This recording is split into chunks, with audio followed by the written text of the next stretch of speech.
Welcome back to What You Will Learn. My name is Adam Ashton. Salama Pagi Pak. My name is Adam Jones. Today we'll get into The Barefoot Investor by Scott Pape. The only money guide you'll ever need.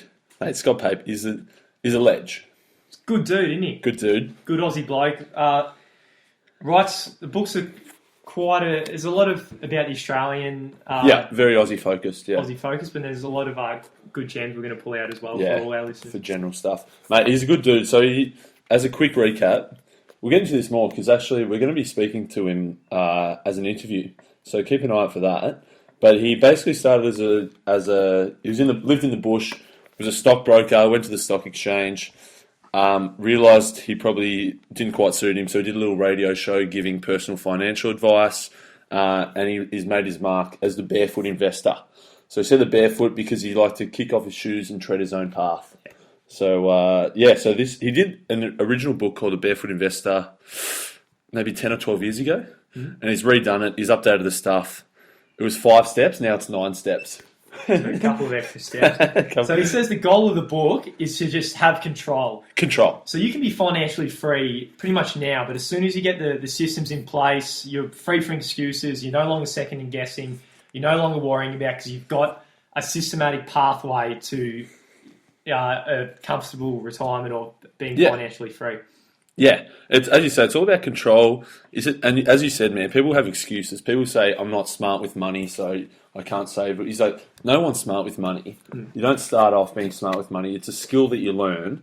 And he's got it. It's a simple 9-step process, but it's not just 9 steps and you do it. It's 9 steps over the next 2, 3, 4 decades of your life, where you set it up now, and then when you get to the next stage, you do the next step, and then you get to retirement, you do the next steps. So we'll probably focus on, there's 3 sections: plant, grow, and harvest. We'll probably focus on plant, getting set up, and just touch on the other stuff briefly. For sure. So how this book's different to, I guess, your classic financial books or what you might read is, so his theory is that budgets don't work. So they kind of set you up for failure. So when you have systems that require willpower, it makes it much more difficult to stick to them. Yeah. So this book is just finding the right systems in place, and we'll get into it soon, but there's something called buckets, having your money in buckets and having that automated, and then, just live your life without worrying. And the other thing is he gives specifics, specific bank accounts, specific super accounts, specific things, because he's not making money off recommending different banks or anything. He reckons all banks are dodgy, basically. Exactly. So he gives specifics for Aussies. If you want the specifics, either read the book or shoot us a message and we'll give the exact specifics, because they're probably only applicable in Australia. Yeah, spot on. So we'll get into it. Step 1 is set up a monthly barefoot night, or a night where your sole focus is just on money. Yeah, just organising your own finances. He says start off, the first 5 you do once a week, and then after that, do it once a month as a bit of a review of how you're going and set it up from there. Yeah. So some of the first things he does is setting up banking. So you set up your banking. Again, there's specifics for Australia, but basically you just want the lowest fees possible and the highest interest possible. Pretty simple. Yeah. Avoid all the fees and shit, basically. Yeah. So on these nights when you go out for dinner, you can let yourself splurge a bit on your dinner, because this 1 hour, this dinner you're having, you actually, over time, over 10, 20, 30 years, you're actually going to be saving potentially tens of thousands of dollars. So the cost of this night is very negligible to these decisions you're making in the book. Yeah, absolutely. So get an extra glass of wine. Yep. Get a nice dessert. Spot on. Yeah, treat yourself. So another one, then choosing the right bank is just touching on the bank thing again, is the big banks are probably not the best to go with in Australia, and probably I'm guessing it'll be the same around the world, because they have the highest overheads, whereas in Australia there's a bank called ING. What is it? ING Direct, yeah. ING Direct. It's actually from Europe, but they're just online. There's no physical branches in Australia. It's just online. Yeah. So their overheads are so small. There's less fees to the customers. Yeah. So another, probably equally, or if not much bigger, is choosing the right super account. Yeah. So for our international listeners, in Australia we've got this compulsory superannuation. 9.5% of your income, your employer pays into this super account, which you can't touch until you retire. It's similar to a 401. Yeah, 401k in the US. I'm sure it's all over the world because basically, at the moment, the government's paying for everyone's retirement, but this is a way to self-fund your retirement. And as he says with this could be like $80,000 extra just by having lower fees on your super, compounded over 50-year working career. No, he says fuck, 230k difference. Yeah. So yeah, mate, get 2 desserts the night that you do this because you just made yourself an extra 230k. That's right. So the goal of a lot of the super funds is to make themselves money, really, isn't it? Yeah. For them to be a viable business and to profit is to take more money from those with the company. So, and in Australia, there's over $2 trillion in super, which is higher than our annual GDP. Yeah. So higher than annual. Yeah, it's big stuff. Big stuff. So yeah, as we've covered before in the smartest investment book you'll ever read, choose a super fund with low fees, and they invest your money into index funds that take the whole market. You don't want an passive. Yeah, exactly. So companies that go down the passive path rather than the active path, where they just make all these actions and keep trading your money over and over, just so they can accrue fees and take more money from you. Yeah, and they don't, as we've said in the smartest investment book, passive basically wins. What is it, like 96% of the time or something? Yeah. Passive beats active, but active is just fees. Yeah. Churning you. That's right. So just looking a little bit further into your long-term super plan can save you. Yeah. So after you got your banking and your super, he also says set up some insurance. So he says a lot of people don't have insurance, which is bad because he starts off the book with a powerful story about how his farm bushfire house got burnt down, lost everything, which is fucking powerful stuff. But yeah, so he says rule 1: only insure against the things that can kill you financially. So your iPhone, don't get an extended warranty on your iPhone because an extra $1,000 isn't going to kill you. But something like your permanent injury or disability, or your house or death insurance. So yeah, your life insurance. Only the big things that can kill you financially, insure those. The other thing he says, choose a higher excess. So by you saying that you're willing to pay more in this unlikely event happening, you're going to save lesser premium every single year. And he says the biggest one is don't pay every year automatically, because you can use your leverage to say, this other company's got a cheaper rate, I might switch to them, and that you might get a discount. So using, it's massive competition. There's so many companies offering insurance. Use them against each other to get yourself a better deal. Yeah. Don't feel like you have to be loyal to the one financial company. Yeah. With all of it, banks, super, insurance. So another thing he says at the start is one of the biggest things you can do is learn to live with less stuff. Yeah. So this will probably be the best decision you'll ever make, because you'll find out that maybe you already have enough, and then you never feel like you want more, and that's when your money gets wasted on a lot of the shit you don't really need. Yeah, correct. The other one, he says a few cheeky things about how to live like a millionaire right now. Yeah. So he says, when do we ever have enough stuff? Never. It doesn't. We feel like we always need more. But he says, like, if we try and avoid some of this unnecessary stuff, we can redirect our spending to some good everyday luxuries. Yeah. So some of the ones he says is get a good pillow. Get a good pillow. He gives us what did he call it? What did he say? The Dunlop pillow. Yeah. A specific pillow. Yeah. Something you can use for 5 years. Yeah. So he says luxurious latex classic. So if you're from Australia, the USA, or the UK, and you're on an average salary, you're probably in the top 0.28% of the world. Yeah. So we have to realise that, and yeah, just not pause that. No, keep it going. I don't know where you're going with that. Yeah, I know. Keep it going. But don't feel like you have to buy everything that's marketed to you, because the marketing industry is $1 billion industry. Yeah. And they spend a lot of money trying to get into your subconscious. Oh, yeah. You probably don't even realise. The other everyday luxury he says is socks and jocks. Get some fresh new jocks. Chuck out the ones with the holes in them at the bottom of the drawer. Get some real nice freshies. Yeah. Buy a new pair of Lucky Jocks. Step 2. Let's get into the buckets. This is mate. If you just read this section, that'll change your financial life forever, I reckon. This is a good way to manage your money. Yeah.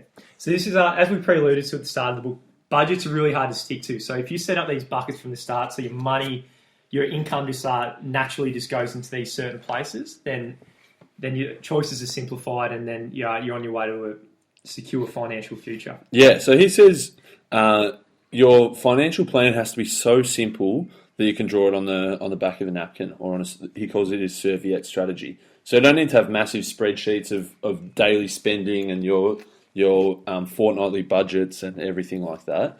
Try and find a picture of this. I'm sure there's pictures up of it online. But so you got your income tap at the top, and you divert that to 3 different buckets. You got your blow, mojo, and grow.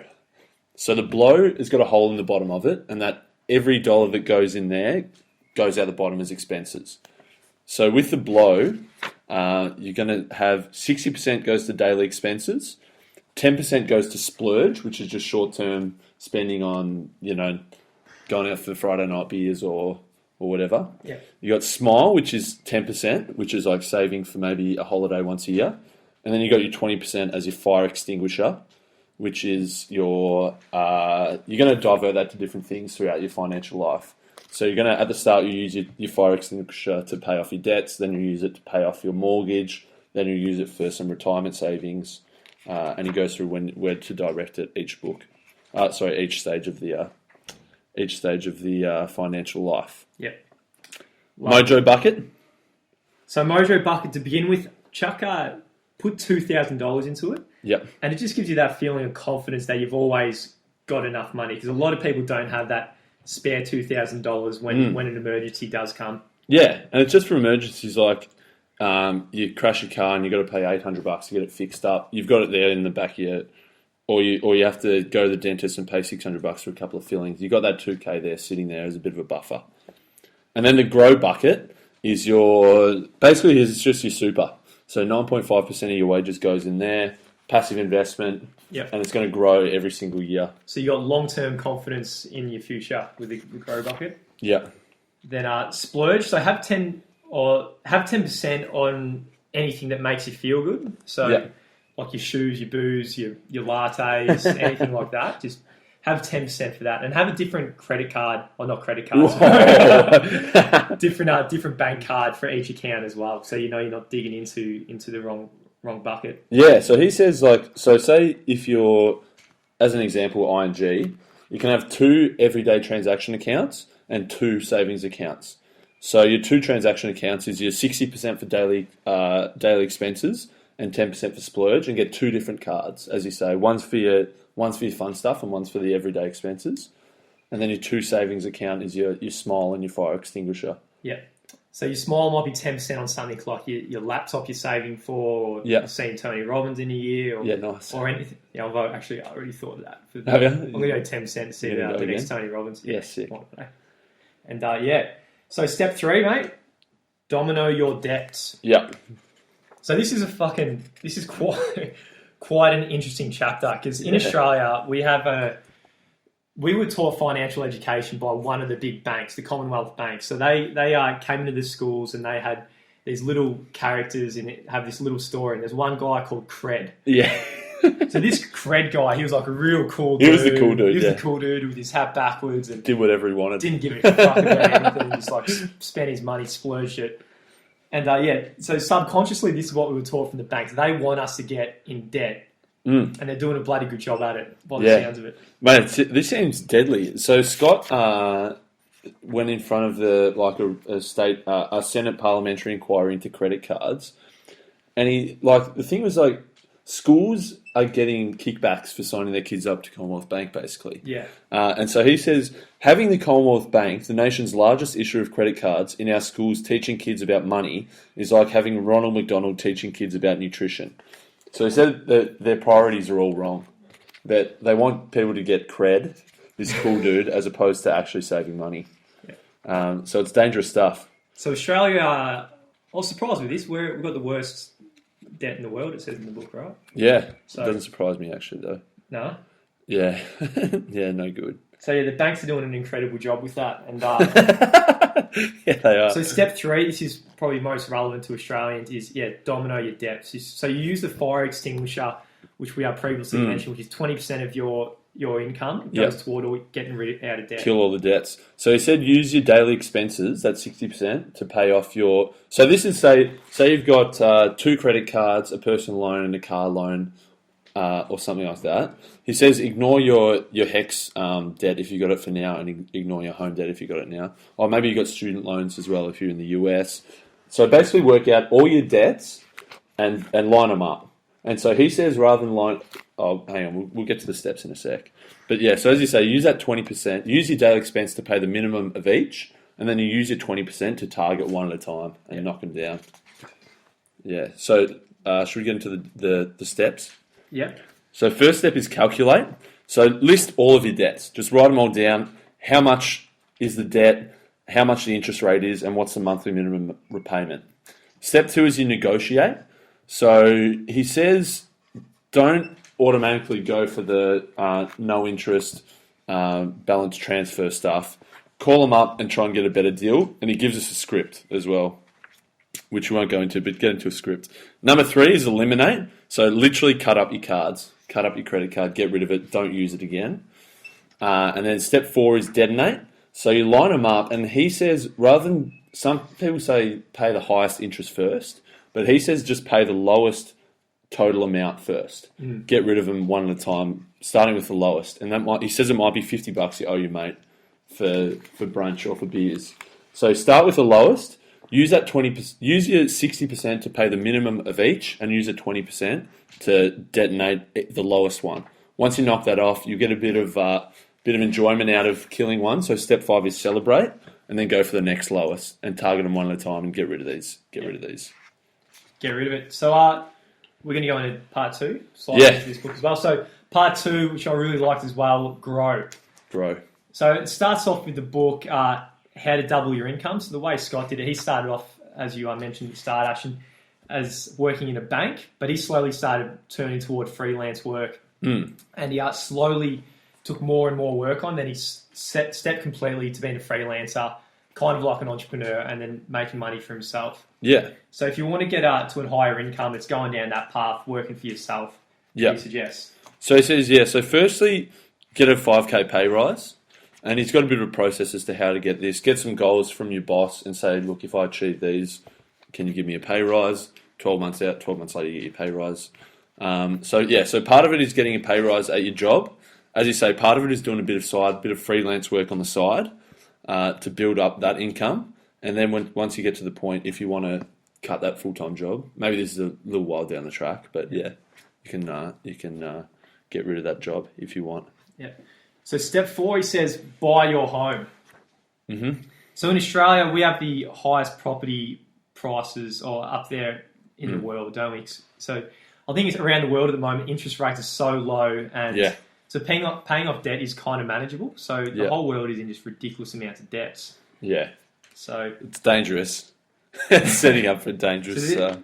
He says The Economist magazine has labelled Aussie housing market biggest financial bubble in history. Yeah. So those in the US listening, us in Australia, we haven't seen what you've gone through in the US. So at the moment, we got through okay at the GFC. Yeah. We actually survived all right. Yeah. So this magazine is saying we're about to go through what the US went through in 2008, 2009. The Big Short. Yeah. Style. Yeah. So he says, even though we're in a bit of a bubble, he says buying a home is very good because it's like a forced savings plan. Yeah. So you have to put your money into the house over time. Then eventually, when you own it, you're in a good position financially. Yeah. Yeah, and it makes sense that if you own your own house, you're not paying mortgage anymore. But yeah. There are a few mistakes though people can make.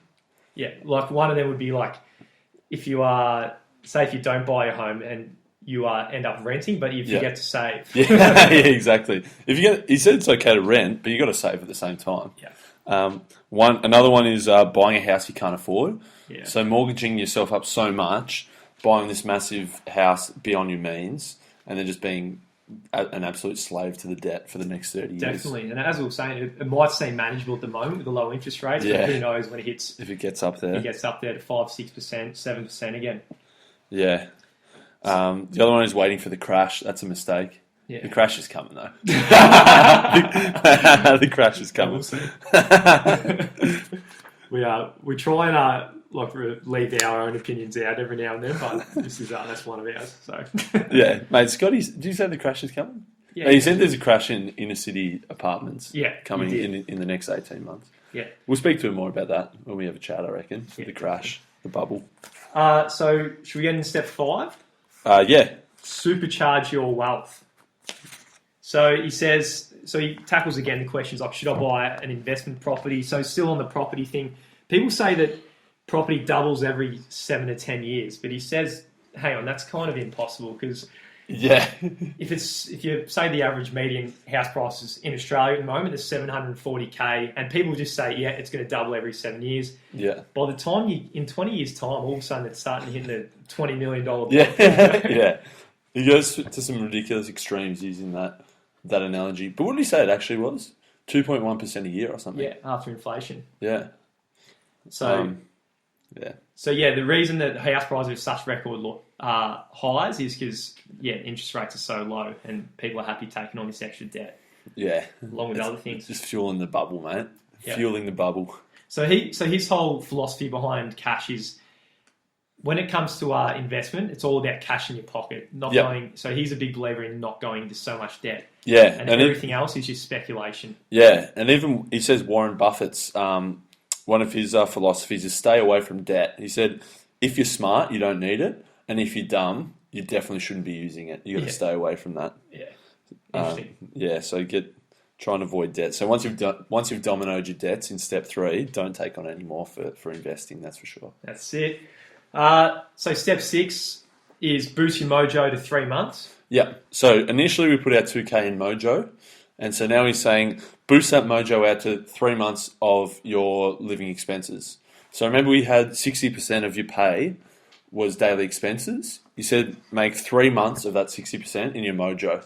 And having that 3 month buffer of daily expenses means, if your brother gets sick and you have to take a month off work to look after his kids for him, you can do that. Yeah. Having that savings gives you that complete freedom and control. Yeah. If you want to, take a 2 month holiday, you've got your 3 month buffer there already. That's it, and that's the goal of the book. It's just control. And being a good state of mind with your finances. Yeah, he said being in what did he say? He said achieving that financial freedom isn't about net worth; it's about self worth. Exactly. And just having that self confidence in yourself to get there. Because the opposite of say Scott Pape's attitude to managing your finances might be the person who buys the property and then straight away tries to find the equity to get the next property. Yeah. And then they get the equity to that to upgrade, and then their whole life they're just in debt, and they've never got control over their finances. Yeah. Because they're always trying to get the next best property or compete with their friends. That's a good segue into part 3, which is harvest. And step 7 is get the banker off your back. So he says, for him and his wife, they made the decision. They're going to move to the country. They're about an hour out of the city. They're on a farm. He gets to do his. He's got some sheep there. His kids have got a massive backyard of acres and acres to play in, and it was cheaper, and they've got a good lifestyle. Whereas some of his mates, they started in the outer suburbs. As you say, they keep trading up. They think, I wish I could move to the city like all my friends. So they go to somewhere, in a 5K radius of the city. And they think, but hang on, now our other friends they've got a house that's twice as big as ours. So they trade up to the next one and become postcode povos, he said. And they're just always in that cycle of more and more debt. Yeah. So that's no good. We don't want that. Step 8, nail a retirement number. Yep. So he says he's got a 6 strategy, which we won't go into the specifics, but it's a good strategy of I think he said if you're an individual, have 170K for retirement, and you'll be able to live on 30, 40K a year every year using this strategy. Yeah. So basically, it's a way of it's pretty cool. It's the easiest way of actually having your own money, living off that, and then also getting the government pension and maximum government assistance, but also having your own. Yeah. It's good stuff. Good stuff. So if you're probably a bit older listening to this podcast, if you're 50 or 60, this is have awesome a read of step 8. And step 9, leave a legacy. So it's all about what you do with your money as well. Do some good shit. Yeah, that's it. Basically. Yeah. So just as a quick recap.